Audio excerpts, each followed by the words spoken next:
बच्चों, आज हम क्लास 10th की वर्कशीट 68 करेंगे। ये आपका चैप्टर 8 है जिसका नाम है जीव जनन कैसे करते हैं।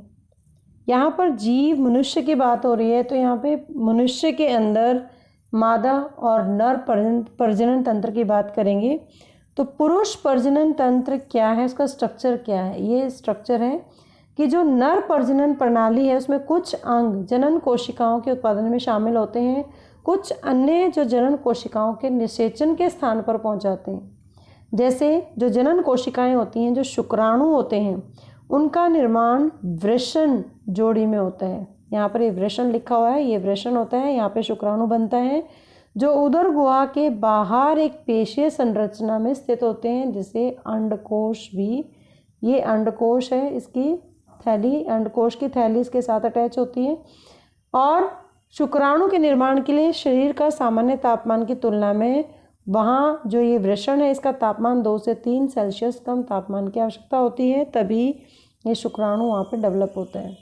उसके बाद जो वृषण है, वृषण के अंदर टेस्टोस्टेरोन नाम का एक हार्मोन स्रावित होता है जो शुक्राणुओं के उत्पादन के साथ साथ यौन लक्षण जो कि पुरुषों में दिखाई देते हैं, लड़कों में दिखाई देते हैं, उनके कारण भी होता है। शुक्राणु शुक्रवाहिनी, ये जो शुक्रवाहिनी यहाँ पर आपको दिखेगी, शुक्रवाहिनी, ये जो पाइप आपको दिख रही है शुक्रवाहिनी है। तो शुक्राणु शुक्रवाहिनी के माध्यम से वितरित होते हैं जो मूत्राशय से आने वाली ट्यूब के साथ जुड़ जाते हैं।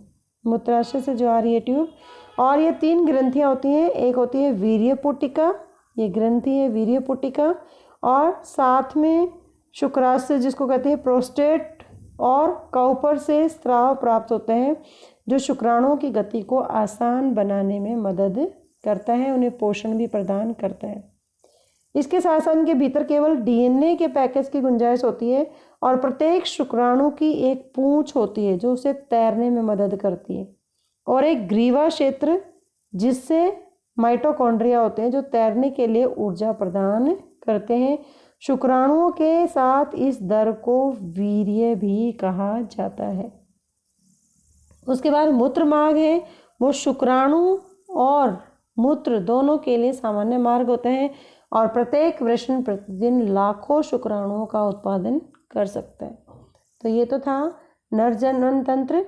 उसके बाद आता है मादा। स्त्रियों के अंदर किस तरह की प्रजनन प्रणाली होती है।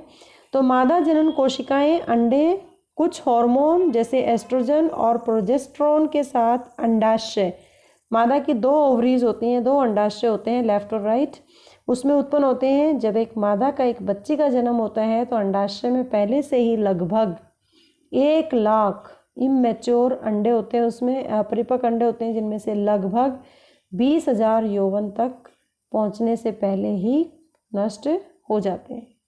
यौवन की शुरुआत में दोनों में से कोई भी अंडाशय प्रत्येक 28 दिनों के चक्र, जो कि मासिक धर्म चक्र होता है, जो मेंस्ट्रुएशन पीरियड होता है, उसमें एक अंडा फैलोपियन ट्यूब में मैच्योर होके वो फैलोपियन ट्यूब में जाना शुरू हो जाता है। और डिंब वाहिनी या फैलोपियन ट्यूब एक लोचदार बैग जैसी संरचना होती है, ये वाली, और एकजुट हो जाते हैं जो गर्भाशय के रूप में जाना होता है। तो पेशीय ग्रीवाशय ग्रीवा के माध्यम से योनि में खुल जाता है। तो ये ग्रीवा है और ये योनि है, ये गर्भाशय की फॉर्म में यहाँ पे अंडाशय आ जाते हैं। जब संभोग होता है, मतलब जब मैटिंग होती है मेल और फीमेल की, उसके दौरान जो शुक्राणु यहाँ पे बना था वो योनि मार्ग से, यहाँ से योनि मार्ग से प्रवेश करता है और डिंब वाहिनी तक, फैलोपियन ट्यूब तक पहुँचता है इसके माध्यम से, और पहुंचने के लिए ऊपर की तरफ यात्रा करते हैं। लेकिन यदि शुक्राणु अंडाणु को निषेचित करेगा तो एक युग्मनज बनता है जो कि फैलोपियन ट्यूब के माध्यम से चलता हुआ ब्लास्टुला नामक एक गेंद जैसी संरचना बनाता है, और ब्लास्टुला बाद में एक भ्रूण बनाता है जो गर्भाशय की परत में प्रत्यारोपित हो जाता है। यहाँ पे आ जाएगा फिर ये गर्भाशय के अंदर जो तस्त्री-नुमा शेप है। उसके बाद इसमें भ्रूण के उत्तक के किनारे पर विलायें होती हैं जो गर्भाशय की परत मोटी हो जाती है, और बढ़ते भ्रूण को पोषण करने के लिए भरपूर मात्रा में उसको खून की आवश्यकता होती है। माँ की तरफ से विलायें के आसपास रक्त के स्थान है जो ग्लूकोज और ऑक्सीजन को माँ से भ्रूण तक जाने के लिए एक बड़ा क्षेत्र प्रदान करते हैं, और जो बच्चा डेवलप हो रहा है उसमें उसका जो उत्पन्न अपशिष्ट पदार्थ है वो प्लेसेंटा के माध्यम से माँ के खून में स्थानांतरित करके हटा दिया जाता है। तो इस तरीके से एक बच्चा है माँ के गर्भ में 9 महीने तक रहता है और कैसे बनता है। इसके बाद now the time for the English medium students and today's worksheet is 68 for the class 10th and we are going to discuss about reproduction in human being and how reproduction is taking place in the human being. Then first of all we will discuss the male reproductive system and the female reproductive system.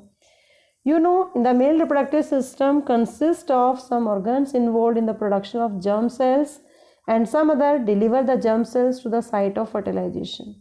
Now the formation of the germ cell or sperm takes place in the gonad testes that is present in the pair left and right, which are located outside the abdominal cavity in the muscular structure called scrotum. And this is scrotum, and this is because formation of sperm requires 2-3 Celsius lower temperature than the normal body temperature. And the testes secrete a hormone called testosterone, which is responsible for accessory sex characters along with the production of sperms. The sperms formed are delivered through the vas deferens and which unites with the tube coming from the urinary bladder. It also gets secretions from the 3 glands, seminal vesicles, prostate and Cooper glands, which help in easing the movement of sperms and also provides them nutrition. As sperms are very tiny and have scope of package of only DNA within them. Each sperm has a tail that helps it to swim and neck region that contains mitochondria which provide energy for swimming. This fluid along the sperm is termed as semen. The urethra forms a common passage for both sperm and urine. Each testis can produce millions of sperms per day. Now, what is the female reproductive system? And the female reproductive system, eggs that are called eggs along with some hormones called estrogen and progesterone are produced in the ovary that is present in pair in the left and right. When a female is born, the ovaries already contain 1 lakh immature eggs, out of which around 20,000 degenerate before reaching puberty. And at the onset of puberty, either of the ovaries start releasing 1 mature egg to the fallopian tube and oviduct in every 28 days cycle, that is called menstruation cycle, and 2 oviducts unite into an elastic bag like structure known as uterus. This is uterus, which opens into the cervix and then vagina through a muscular cervix. And during sexual intercourse, the sperms enter through the vagina, cervix and travel upward to reach the oviduct. This is oviduct ligament, and where the fertilization will take place and travel up to the where they may or may not encounter the egg. If the sperms get fused or fertilize the egg, then the zygote is resulted and which cleaves over and over again to make a ball-like structure called blastula while moving through the oviduct. And this blastula later forms an embryo which gets implanted in the lining of the uterus, leading to pregnancy. The embryo continues to grow and develop into fetus which get nutrition from mother's blood, that is called dish-shaped tissue, that is called placenta, embedded in the uterine wall. It contains villi on the embryo's side of the tissue, and the lining of the uterus thickens and richly supplied with the blood to nourish the growing embryo. On the other side, the mother side, are blood spaces surrounding the villi, provided a large surface area for the glucose and oxygen to pass from mother to the embryo, and the waste substances generated by developing embryo is removed by transforming them into the mother's blood. That is with the help of some organ that is called placenta. Now you have to check your understanding by doing these questions in your notebook. Keep watching Super Vigyan. Thank you so much.